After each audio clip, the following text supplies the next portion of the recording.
coletiva com o presidente Fábio Bentes e a gente começa as perguntas aqui do Paulo Cacheado, da Rádio Clube. Gente, boa tarde a todos. Presidente Fábio, boa tarde. Fábio, eu vou fazer alguma pergunta assim direta para vocês, espero que você responda, tá? Jogadores que foram contratados do Clube do Remo, chegaram agora recentemente, montaram esse elenco do Clube do Remo. Por que não estão rendendo absolutamente nada, observando-se a situação atual do Clube do Remo na tabela? Questão de jogadores que tiveram com sequela de contusão ou a idade está pesando, hein, presidente? Tá, primeiro, boa tarde a todos. Aí, acho que é importante nesse momento vir aqui dar uma satisfação para o nosso torcedor e acho que a tua pergunta é bem pertinente, Cacheado. Para responder ela, primeiro eu tenho que falar um pouco do nosso planejamento, né, que iniciou ainda em outubro do ano passado, aí, com Marcelo Cabo, com o Thiago Gasparino, dois profissionais já testados no mercado e que cuidaram integralmente desse processo até a saída do Cabo. A minha participação era pura e simplesmente no aspecto orçamento. Era definido um orçamento, era passado para eles limites de valores e eles definiam dentro dos critérios adotados. Questão de idade, que eu tenho visto muita pessoa bater, eu acho que é muito relativo hoje em dia. Eu acho que a fisiologia ela evoluiu muito. Hoje, se a gente for analisar os principais jogadores nas 3, 4 divisões do Brasil, eles todos têm acima de 30 anos, os principais jogadores que estão se destacando. Temos algumas poucas exceções aí, enfim, o Vitor Roque, né, o Hendrick, que são jogadores mais novos, mas no geral são jogadores acima de 30 anos que estão tendo destaque. Os maiores artilheiros desse ano, inclusive do Brasil, todos têm acima de 30 anos. Então eu entendo que a gente tem que superar essa questão da idade. Muito mais do que a idade é a capacidade física e o vigor do atleta. Então não foi critério nosso, foi critério no primeiro momento o ano anterior, a capacidade física, né, enfim, capacidade, inclusive, emocional. Não é fácil jogar no Clube do Remo, como qualquer clube de massa. Assim como não é fácil jogar em Corinthians, não é fácil jogar em Flamengo. O clube de massa tem essa problemática de o cara precisar ter um psicológico forte, então não adianta trazer um time com um bando de garotos e eles não renderem aqui. E a gente tem N exemplos disso, eu não vou começar a citar aqui agora, senão a gente perderia uma tarde inteira, de jogadores que vieram esse ano e anos anteriores, que eram novos e que sentiram a camisa do Remo, que depois que saíram daqui foram para outras equipes, estão tendo destaque nas outras equipes e conseguindo bons desempenhos. Então, houve sim, uma preocupação de ver quem não sentiria o peso da camisa e, obviamente, foi mesclado com algumas jovens promessas, umas deram certo, as outras não deram. Isso na primeira fase do planejamento.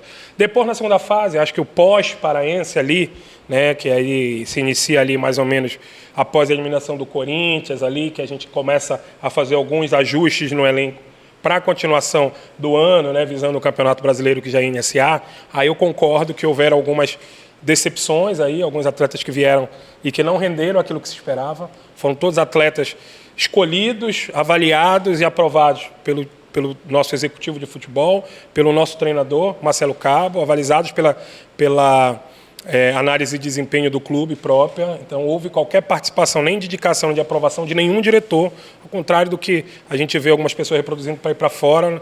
Não há vetos de nomes de parte da diretoria, ao contrário.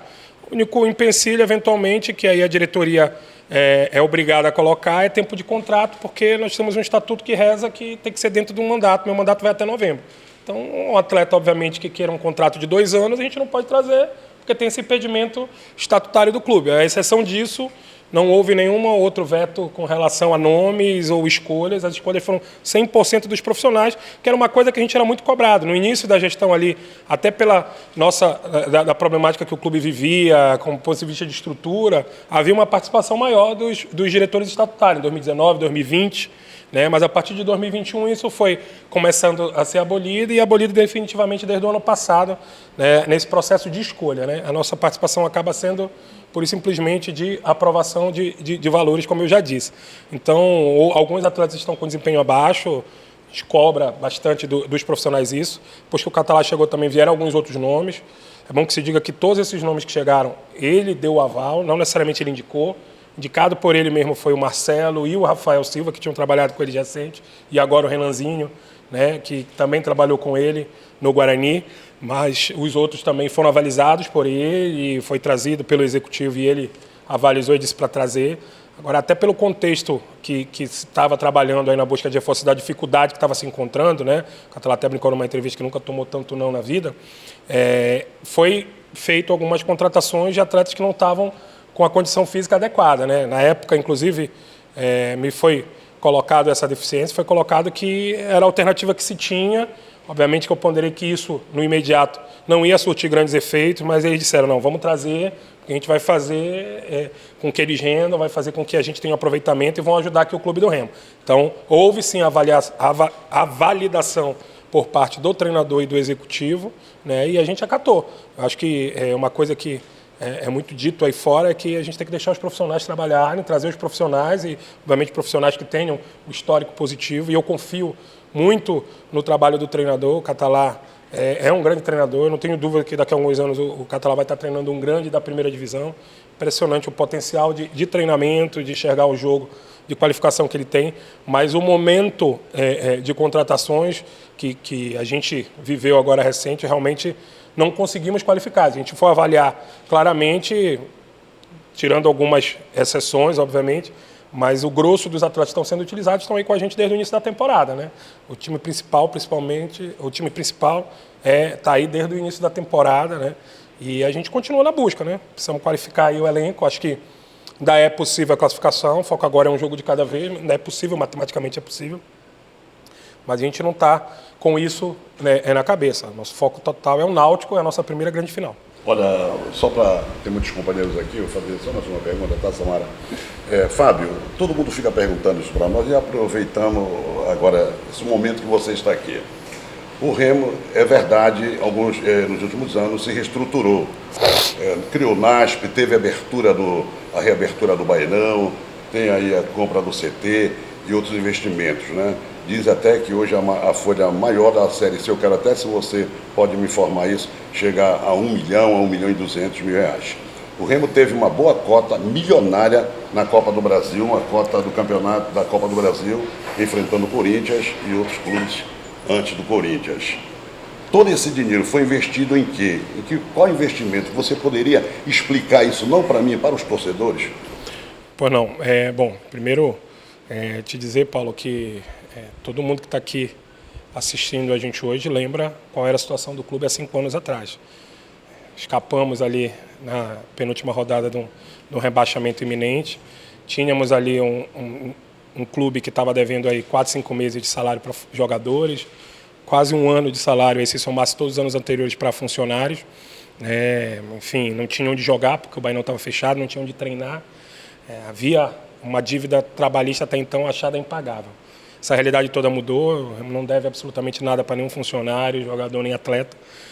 Diante da minha gestão, a gente quitou a dívida trabalhista, o Remo não tem mais dívida trabalhista.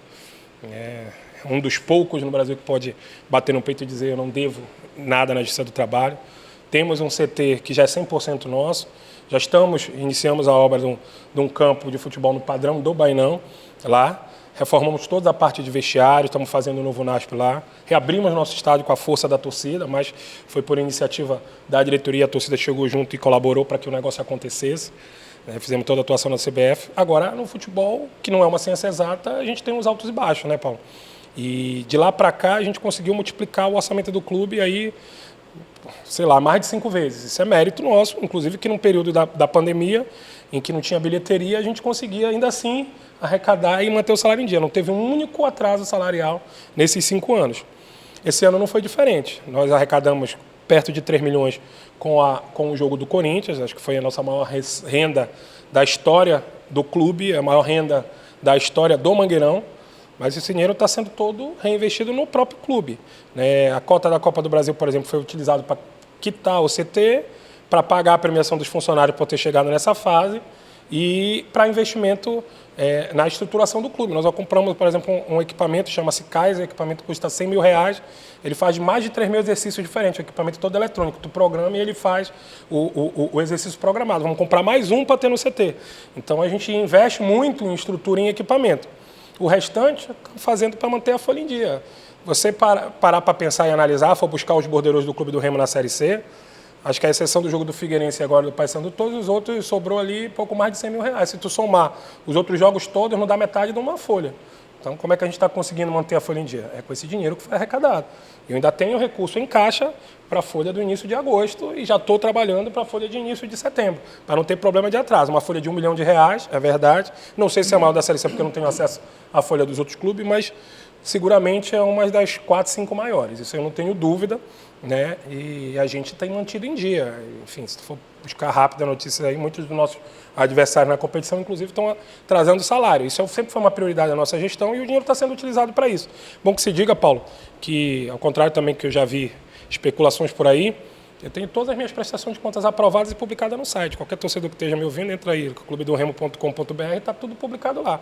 O que ainda não tiver mais recente é porque ainda não foi tramitado internamente no clube. Eu só posso publicar depois que ela tiver passado pelo Conselho Fiscal, Conselho Deliberativo, e a gente pode publicar. Mas tudo aquilo que já foi feito até aqui foi feito, foi aprovado, não há nenhuma ressalva, não tive nunca nenhum problema, não há nenhuma situação de questionamento com relação a isso. Então, eu estou muito tranquilo em dizer que não há nada que possa depor contra a lisura e a condução do processo. Com relação ao uso do dinheiro, como eu falei, foi para quitar o CT, pagamento de premiações de atletas, investimento em estrutura do NASP e Bainão, nós melhoramos vários espaços internos aqui do Bainão, e principalmente para pagamento de folha, né? É isso que está sendo utilizado e o dinheiro está lá, registrado, prestado contas, dentro da contabilidade do clube, e qualquer torcedor que está nos assistindo pode ir lá e pode olhar. E Fábio, que você, para quem não conhece, você conhece, repórter Mário Jorge da Metropolitana. Eu digo que tem duas administrações, assim, uma direta, que gere todo o clube, e uma mais indireta, que é o futebol. Queira ou não queira, o futebol precisa de uma administração para o futebol. E aí, fazendo um balanço da tua gestão, são 4 anos e 6, 7 meses. Né? Você tirou o time, estava quase ali na Série D, conseguiu a Série C, conseguiu passar para B, voltou para a Série C, tem um Campeonato Paraense, uma Copa Verde e agora está lutando na Série C. Qual a culpa da diretoria nesse planejamento até agora? Vocês consideram que vocês estão com alguma culpa nesse planejamento para informar o torcedor? Olha, eu tenho uma tranquilidade de dizer que sim, a gente tem responsabilidade, não posso fugir dela. Sou presidente do clube. É os profissionais que indicam, que contratam, mas quem colocou os profissionais fui eu. Então eu sou, assim, responsável pela situação, estou tão incomodado como qualquer torcedor que está nos ouvindo. Todos os dias de manhã eu acordo e quando eu consigo dormir é pensando em soluções e caminhos para tirar o Clube do Remo dessa situação. Da parte nossa, a gente está disposto a fazer qualquer coisa para que o Clube do Remo possa retomar aí o caminho das vitórias e ter pelo menos a permanência confirmada na Série C para o ano que vem. Pelo menos, eu ainda acredito que é possível sim a gente passar de fase e ir para a segunda fase, acredito. Matematicamente é possível e eu acredito, porque eu sei que a gente tem um grupo de homens aqui, de atletas profissionais. A gente não tem um grupo aqui de gente que veio aqui roubar ou enganar o Remo. Acho que a gente vê os números dos últimos jogos, a gente se assusta com a quantidade de chances que o clube teve, infelizmente não conseguiu aproveitar. Eu acho que é o ajuste fino aí da comissão técnica com os jogadores, para que a bola entre e que a gente consiga retomar os resultados. Se não tivesse tido aquele insucesso do início da competição de 4 derrotas seguidas ali, com certeza a gente estaria aqui se lamentando com uma derrota de clássico, que obviamente é ruim, sempre vai ser ruim perder um clássico, mas a gente não estaria nessa situação delicada que a gente está na tabela. Eu acho que o nosso começo foi muito ruim, mas se pegar a sequência posterior, os resultados todos ali eram possíveis de acontecer, não é nenhum absurdo os jogos que vieram depois. Claro que a gente precisa se atentar para os detalhes. Futebol é decidido nos detalhes. Toma gol que jogador A, B, C ou D acaba falhando, perde chances claras de gols, né? Tem jogos que são decididos por erros da arbitragem, Figueirense um gol mal anulado, Paysandu um pênalti que não existiu, entre outras situações. Então, existem coisas que fogem do controle da gestão, fatores que fogem do controle da gestão. Se uma dessas bolas aí tivesse entrado, se uma dessas falhas de juiz não tivesse acontecido, se uma das falhas de atleta não tivesse acontecido, a gestão estaria boa, e porque elas aconteceram a gestão está ruim. Então, acho que a gente tem que separar, acho que são duas coisas distintas. Existe o futebol, que é uma coisa que sim, precisa melhorar bastante, que oscilou muito nesses 4 anos e 7 meses, e era esperado, eu não prometi nada mirabolante no início, até porque eu entendia que era um processo de restauração que precisaria de no mínimo 5 anos. Para o ano que vem, por exemplo, só para ter ciência de todo mundo, a gente já começa o ano com em torno de 5 milhões em caixa, que é aquele dinheiro que é bloqueado todos os anos de Funtel, para Bampará, que são aquelas rendas iniciais que desde 2015 o Clube do Remo já não conta. E que, como a gente quitou a dívida trabalhista, ela já volta a ser um recurso anual do Remo. E nós começamos nesses 4 anos e 7 meses aí, né, quase 5 anos que vai completar, começamos todos os anos sem essa receita. Então a gente sempre começava zerado e ia buscando alternativas, ia tendo outras fontes de receita. Então eu entendo que somos sim responsáveis, reafirmando, pelo tudo que está acontecendo, mas fomos também responsáveis pelo sucesso. Porque é muito fácil apontar o dedo e dizer, quando dá errado a culpa é tua, mas quando dá certo não é mérito teu. Então a gente é responsável sim também pelas 7 finais, pelos 3 títulos, pelo acesso, pela conquista da reabertura do Bainão, pela compra do CT, mas também é responsável pelos insucessos. Então, eu bato no peito, assumo e estou fazendo o máximo para que a gente possa corrigir e que possa, pelo menos, permanecer na Série C. Mas eu ainda acredito na classificação. Mais uma pergunta aqui. O Thiago foi ontem anunciada a saída dele, né? E você, com a resposta ao Cacheado, acabou dizendo que ainda procura alguns reforços para que o Catalá possa trabalhar esses 6 jogos ainda que faltam. Quem vai ficar responsável para procurar esses profissionais e... Claro, contratar vai ser você, mas quem vai procurar indicar esses profissionais? Bom, boa pergunta. Acho que até para esclarecer, ontem tivemos uma reunião com o Thiago, em virtude de não estarmos satisfeitos com algumas circunstâncias, a gente optou por não continuar com o trabalho. O profissional entendeu, foi uma rescisão amistosa, amigável, né? Vamos iniciar agora as tratativas, obviamente, de valores a receber, que faz parte de qualquer rescisão contratual. Mas ontem a gente já comunicou que não pretende mais continuar com ele. Em relação à continuidade, a gente pretende trabalhar inicialmente de 2 formas. Primeiro, até pelo tempo exíguo, aí, a gente tem garantido mais 1 mês e meio de competição. O treinador, que já participava do processo, vai continuar partindo deles aí as sugestões de nomes. Em paralelo, nós temos um setor de análise de desempenho que já está buscando no mercado opções. Um, inclusive, veio com o próprio treinador, o outro já existia no clube. Então, são 2 profissionais. Por conseguinte, a questão da logística do dia a dia está sendo tocada pelo nosso gerente de futebol, que é um profissional que está aqui no clube desde 2015, que é o Raul. E o Raul já conviveu com vários executivos, evoluiu muito nesses anos, aí, tem uma boa formação e já vai tocar essa parte do dia a dia aqui dentro do clube. Em paralelo, obviamente nos próximos dias a gente vai sentir isso, se houver necessidade a gente traz um outro profissional para essas tratativas, mas a princípio a gente pretende fazer dessa forma a título de necessidade para não esperar contratar um outro profissional para continuar no mercado.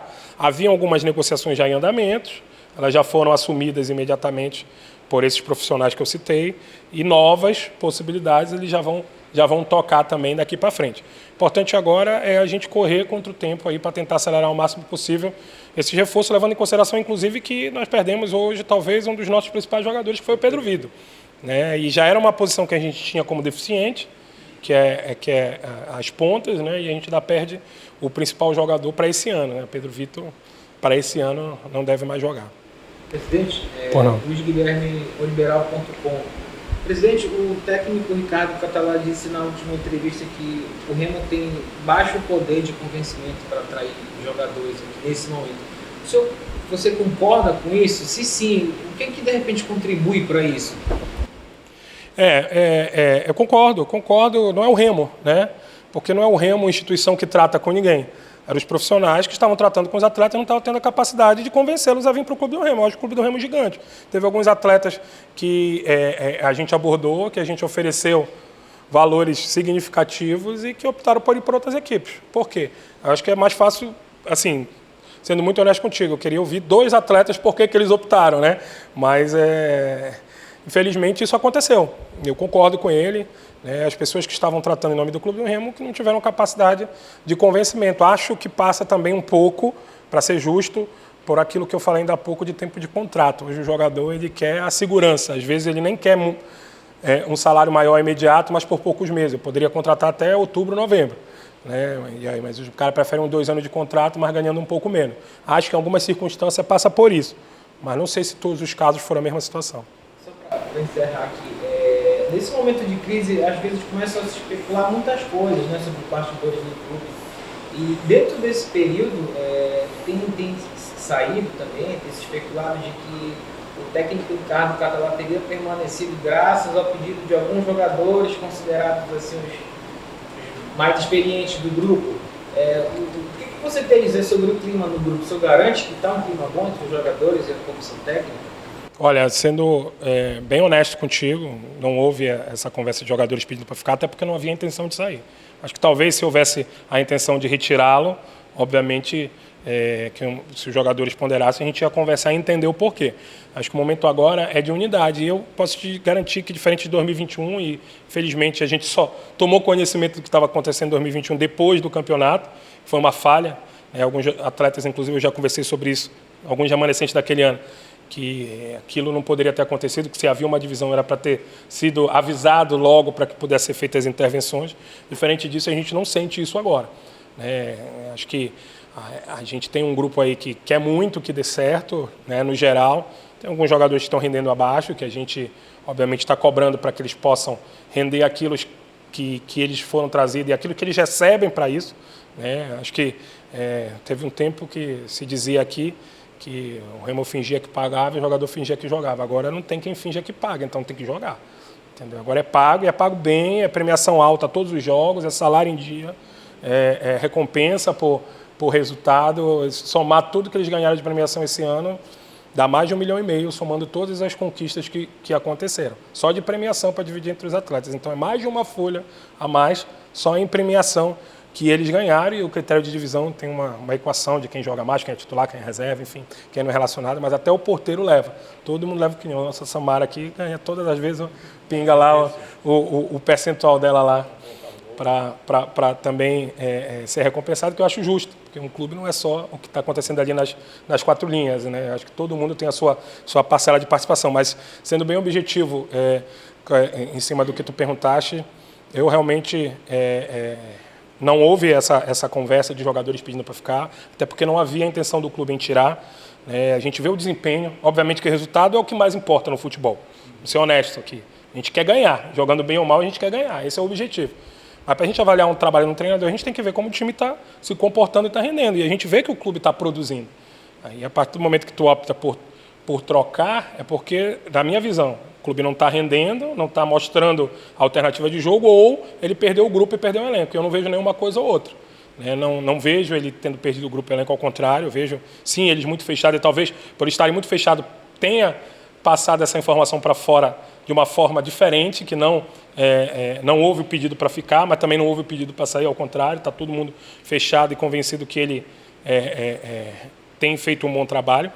Mas há também o sentimento nosso da diretoria que é preciso dar essa continuidade, porque eu acho que é a bola entrar. E acho que estamos trabalhando forte para que ela entre contra o Náutico lá, já no domingo.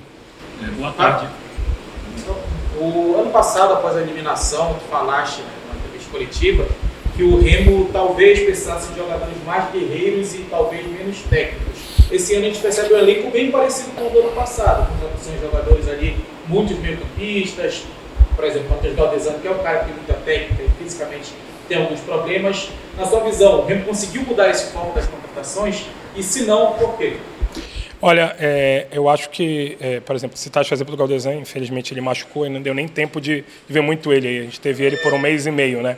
Ele tinha feito umas oscilações, enfim, eu acho que a gente começou um ano muito bem, tanto é que emplacou sequencialmente 9 vitórias seguidas, aí depois um bom resultado na Copa do Brasil, combinando com aquela disputa de igual para igual contra o Corinthians, né? E depois disso, me parece, né, que houve um certo relaxamento generalizado dentro de campo ali, né?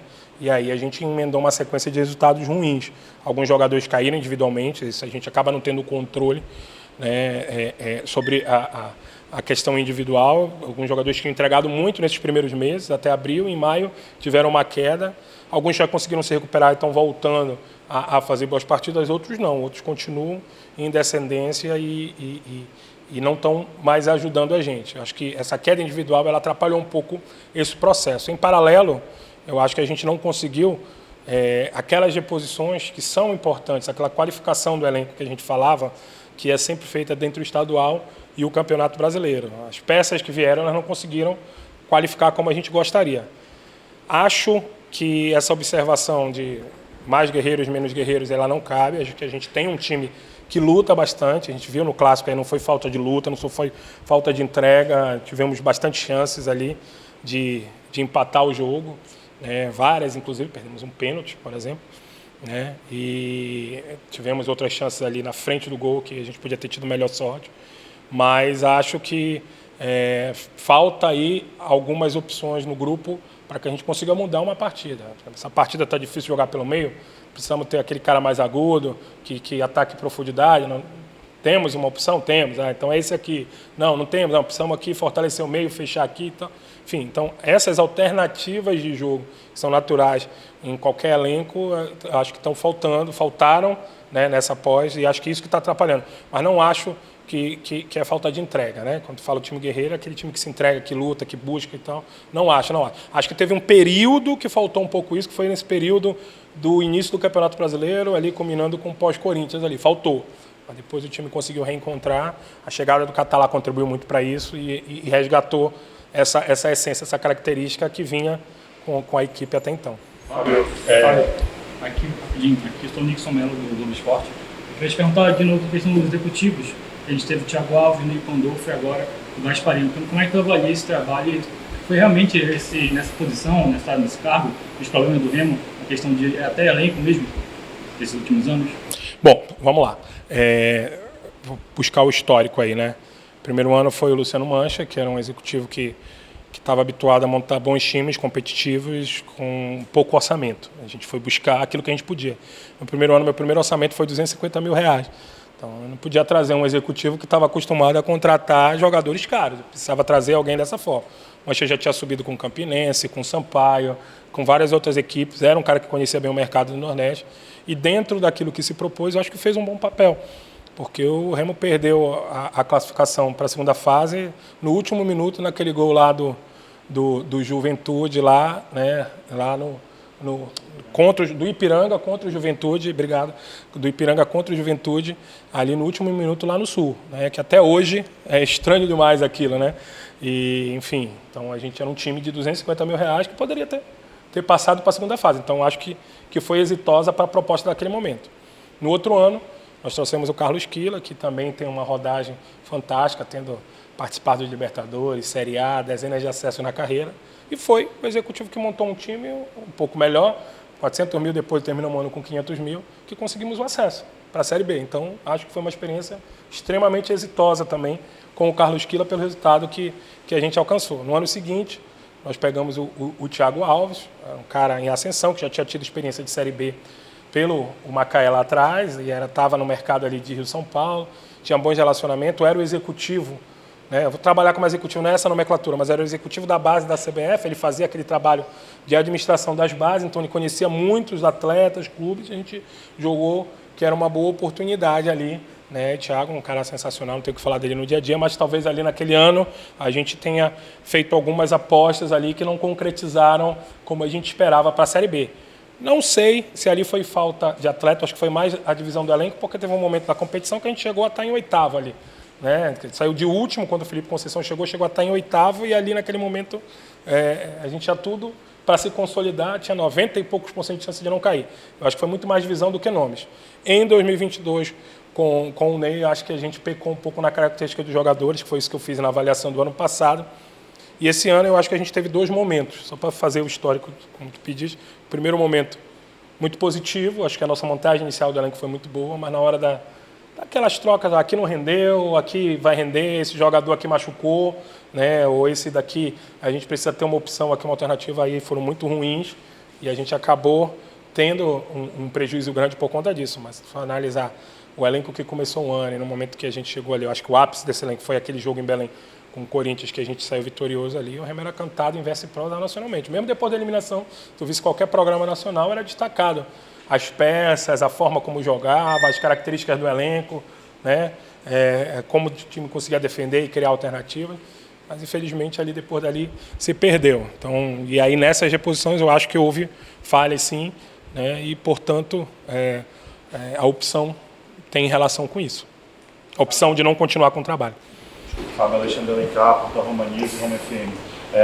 O Catalá fala de correr contra o tempo, faltam 6 jogos, se eu não me engano, não tem mais 3 aqui dentro de casa. E dentro dessa Série C, o calo no sapato do Remo vem sendo jogar em casa. Baianão ou Mangueirão tem esses outros 3 jogos restantes em casa? Ontem a gente conversou com o Catalá. A opção para o jogo do Ipiranga é o Mangueirão. Ia ser feita a solicitação hoje, se não me engano, hoje é o prazo final para isso. Não sei se já foi feito, mas a opção do treinador em conversa com os atletas do Ipiranga, que seja Mangueirão, e aí a gente vai discutindo um jogo de cada vez. Não adianta a gente já fazer um planejamento de todos os jogos, e aí acho que dependendo da situação, cabe um ou outro, mas eles optaram pelo Mangueirão. Acho que tem sido um calo, sim, concordo contigo, acho que, e o Catalá falou sobre isso, os jogadores já falaram sobre isso, e eu vou reforçar, acho que se paga um preço alto o atual elenco por conta de sucessos em anos anteriores. Entendo a torcida, sou torcedor acima de tudo, e eu, inclusive, me cobro e cobro muito a retomada enfim, não só nesse ano, mas a retomada daquilo que o Remo merece, que é se consolidar pelo menos numa Série B. Mas entendo que, muitas das vezes, nem todo atleta tem um psicológico pronto para isso, e a gente acaba por ter alguns atletas que rendem menos do que poderiam render por conta de alguns exageros pontuais aí que acontecem aí, seja durante o jogo, seja via redes sociais, seja pessoalmente, atletas que são abordados na rua, supermercado, etc, etc. Então, há um sentimento, entendeu? Que a cobrança, obviamente, ela tem que acontecer, é time grande tem cobrança, mas há um sentimento de que se está se exagerando. Eu mesmo tenho sido vítima de algumas coisas assim assustadoras, né? Hoje mesmo, aproveitando a oportunidade para falar sobre isso, tive na DIOI, porque recebi uma ameaça pelo celular e fui tomar providência, já foi identificado o cara, a polícia já vai na casa dele tomar as providências, essa coisa que não pode aceitar.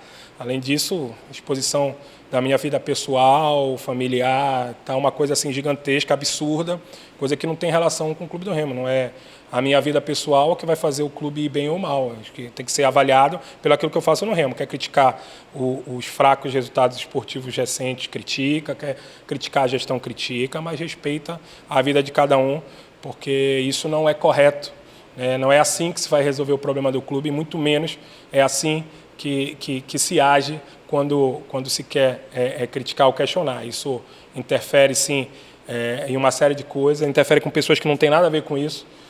Se alguém tem responsabilidade, é o Fábio e só o Fábio. Não é a minha namorada, não é a minha família, não é meus filhos, não é ninguém. É o Fábio, único e exclusivamente, que tem responsável e pode ser cobrado e avaliado pelo que faz na gestão, não pela sua vida pessoal. Para finalizar, Fábio, rapidamente, como é que está a situação da investigação em relação àquela questão do futebol feminino? O que o clube já apurou até então? Bom, é bem oportuno, porque primeiro a gente tomou um susto, né? A gente tinha tido um pedido de reunião por parte de uma comissão de atletas, eu marquei a reunião sem pauta, elas queriam conversar e eu converso com todo mundo. Se você perguntar do porteiro ao treinador executivo, quem disser que quer conversar, quer reunir, quer tratar alguma coisa de Remo, eu recebo as torcidas, nunca disse não para torcidas sejam organizadas ou não, nunca disse não para nenhum atleta, grupo de atletas. É normal terem divergência ou desentendimento dentro das equipes, a gente recebe, conversa e tenta encontrar saída. Então, eu imaginei que pudesse estar acontecendo alguma coisa, mas nem de longe foi sinalizada qualquer situação nesse sentido. Tomei conhecimento através de algumas postagens, obviamente, imediatamente fui para cima. E, para minha surpresa, não tem nada de assédio. Não há nenhuma denúncia. Só existe assédio quando tem o denunciante e o denunciado, e o fato. Não existe um assédio. Eu ouvi dizer que foi isso. Precisa ter quem foi assediada e quem assediou. Se não tiver um e outro, não houve o assédio. O que a gente conseguiu apurar e está aprofundando é que existia, sim, uma divergência ali com relação à condução do grupo por parte do treinador. Algumas atletas se sentiram preteridas, se achou que haviam algumas preferidas e que tinham alguns privilégios. Essa foi uma avaliação de algumas atletas, né? E que elas optaram por sair por causa disso, que achavam a A e a B são tratadas de uma forma e a C e a D não têm o mesmo tratamento. Então, não vou ficar aqui porque eu não sou tratada como eu... E acho legítimo a pessoa não querer continuar onde ela não se sente bem, é normal, mas é uma coisa que acontece, meu amigo, em qualquer equipe, não só de futebol, Se tu tiver uma equipe do bairro, vai ter o cara que está insatisfeito porque está no banco ou porque não entrou. É o cara que vai estar insatisfeito por não ter sido utilizado na posição que ele gostaria. Então, eu acredito que são problemas corriqueiros. Qualquer tipo de assédio é condenável e se materializar, se confirmar, se for feita uma denúncia, se tiver uma denunciante, vai ser apurado e punido de imediato. Da nossa parte, não há qualquer tolerância nesse sentido. Mas a gente precisa ter o fato concreto. Não houve o fato concreto, né? E aí entra aquilo que eu estava falando agora, tem muita gente hoje, né? E eu sei que vocês aqui estão representando veículos de informação e os veículos são muito mais responsáveis com relação a isso, mas tem muita gente hoje aí que se diz imprensa e que sai fazendo denuncismo aleatório e criando polêmica de forma assustadora, sem investigar, sem aprofundar. Já criaram toda uma narrativa a respeito dessa situação e que eu estava passando a mão e que tinham sido assediadas várias jogadoras e que não sei o quê, BBB. O que a gente fez? O que tem que ser feito? Fizemos um boletim de ocorrência, mandamos intimar os denunciantes, eles vão ter que se explicar na polícia, apresentar quem denunciou para eles, porque eles só dizem, me procuraram, denunciaram, e se eles não apresentaram quem denunciou, eles vão ser os denunciados, por estar espalhando, né, falsas informações por aí. Né, com relação a esse episódio, com relação a esse episódio também a gente está tomando providência, porque é muito fácil hoje. Hoje, a internet é uma coisa fantástica, mas ela criou uma legião de novos comunicadores em que acham que podem falar o que quiserem lá e que não vão ter nenhum tipo de punição, e a legislação não é dessa forma. Então, a gente precisa entender e ter o cuidado, né, em filtrar informação, né, combater as fake news, mas até então, essa questão de assédio pro Clube do Remo é um grande fake news criado por alguns blogueiros que estão sendo alimentados por pessoas que não têm interesse político dentro do clube. Mas se segue no comando do time, por enquanto? Por enquanto, sim. Essa questão da condução do time a gente está apurando internamente. Obviamente que isso pode culminar na opção de não permanecer se a gente julgar que não foi uma conduta apropriada, mas nem de longe foi denunciado como uma atitude de assédio. Foi dito que há uma preferência por algumas atletas na escalação, no uso no jogo e em detrimento da outras. Eu realmente pedi que fosse apurado, estou acompanhando junto da diretoria de futebol feminino, junto com a nossa diretoria de assuntos femininos. Né? Nós temos também pessoas que estão tratando nesse sentido e assim que for concluído a gente vai comunicar as eventuais providências que forem tomadas. Por não, Tião. A situação do Remo é mais preocupante quanto a de queda do que a de acesso. Classificação para a segunda fase. Existe alguma conversa entre a diretoria e comissão técnica sobre a possibilidade, eu sei que isso não é um motivo de premiação, mas uma possibilidade de haver uma premiação, não vou falar, mas um pagamento extra, um bicho, para fugir dessa situação que seria. A não classificação é muito ruim, um descenso seria desastroso. Houve uma conversa entre pares, colaboradores, já te procuraram, vocês pensam nessa situação? Né? Houve, Tlon, houve.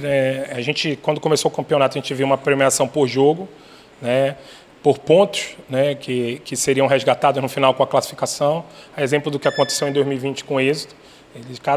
Cada ponto conquistado geraria um valor, seria uma poupança, e se passasse para a segunda fase seria resgatado e depois uma premiação pelo acesso. Isso foi combinado.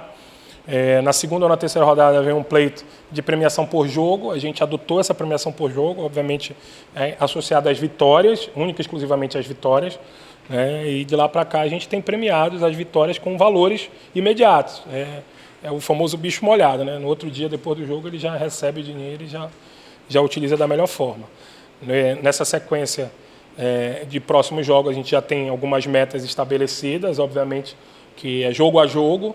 Existe a premiação já definida para o próximo jogo e existe, sim, uma premiação que ela vai subindo de acordo com os resultados. A permanência é X, a classificação é Y. Então, sendo bem objetivo, nós temos tanto a premiação por jogo como temos a premiação por permanência e pela classificação para a segunda fase. Né? Obviamente que valores muito maiores pela classificação.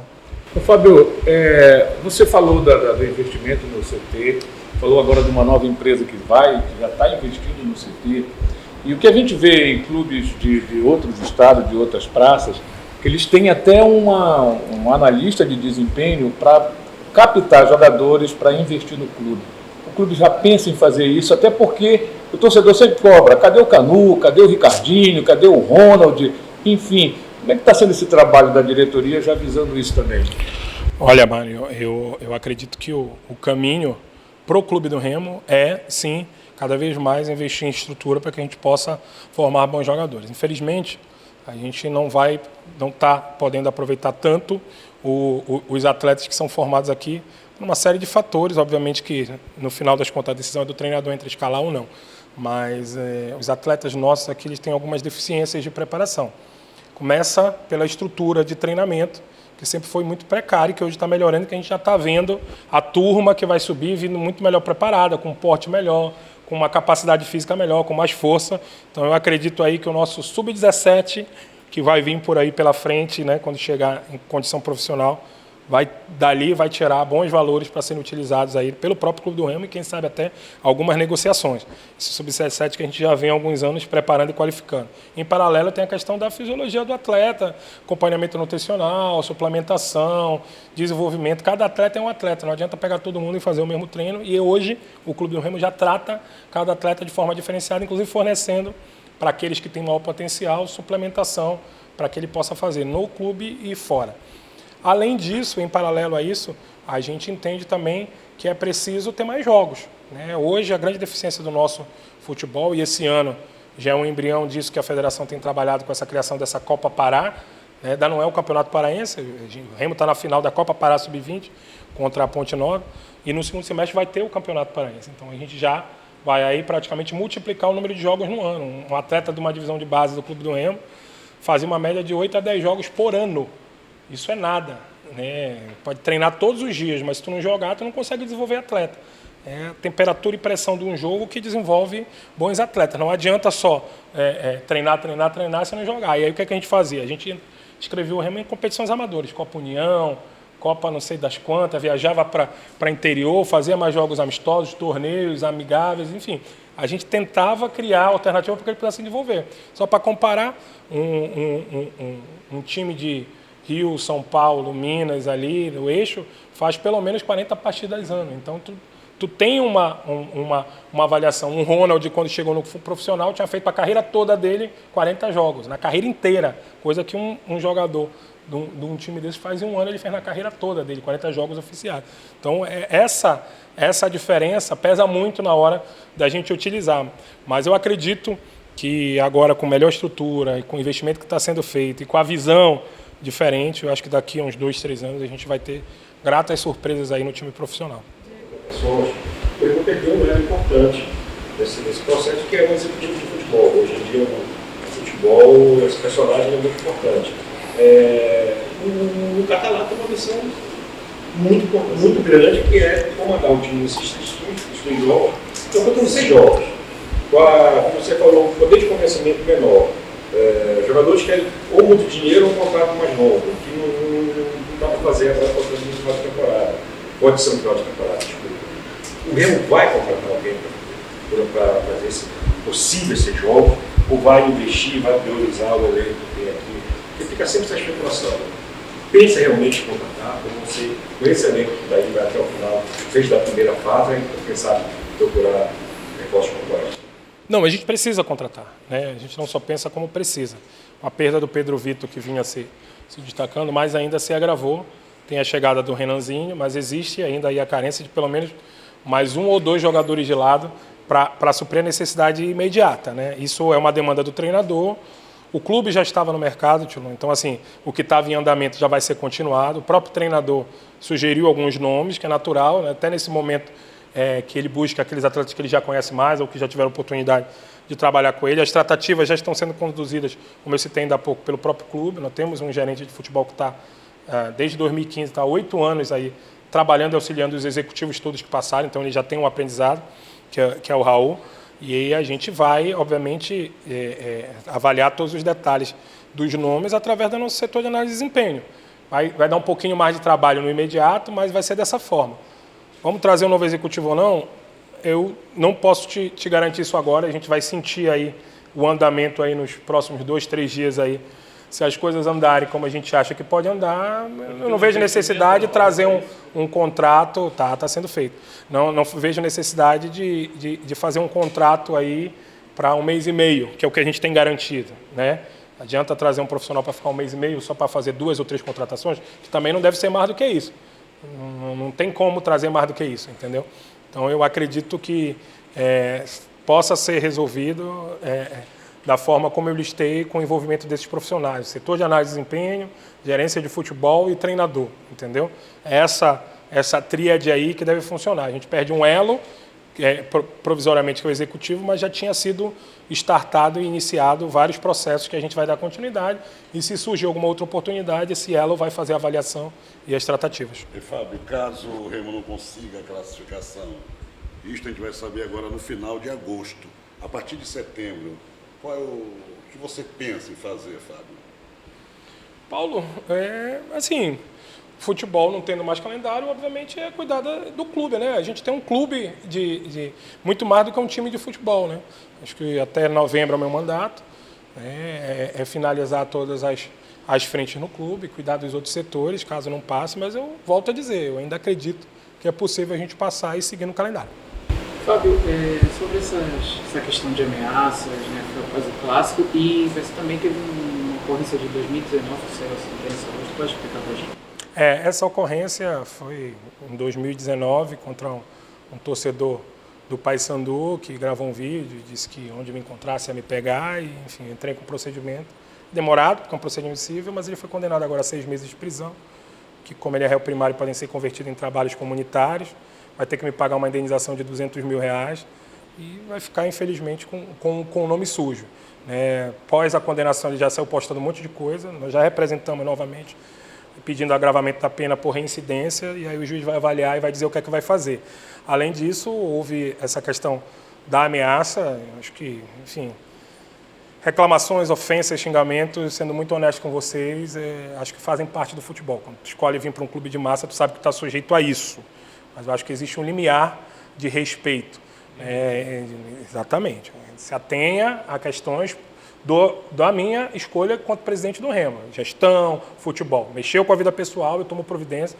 Tenho 18 processos, tenho 9 condenações, inclusive alguns reincidentes já estão me pagando indenização por cada vez que me cita. Tem gente que é tuiteiro costumado de estar ofendendo e já tem agora novas 18 representações, cada uma vai representar R$500 de indenização que ela vai ter que me dar. Mas então eu entendo que as pessoas têm que entender que não é terra sem lei na internet, que tudo tem um preço a se pagar. Se as pessoas que optarem por esse caminho, eu vou tomar as providências e não vou aceitar. Assim como foi a questão da ameaça, algumas ofensas, eu sigo tomando as providências em paralelo, né, para que a gente possa punir os responsáveis por esse tipo de atitude.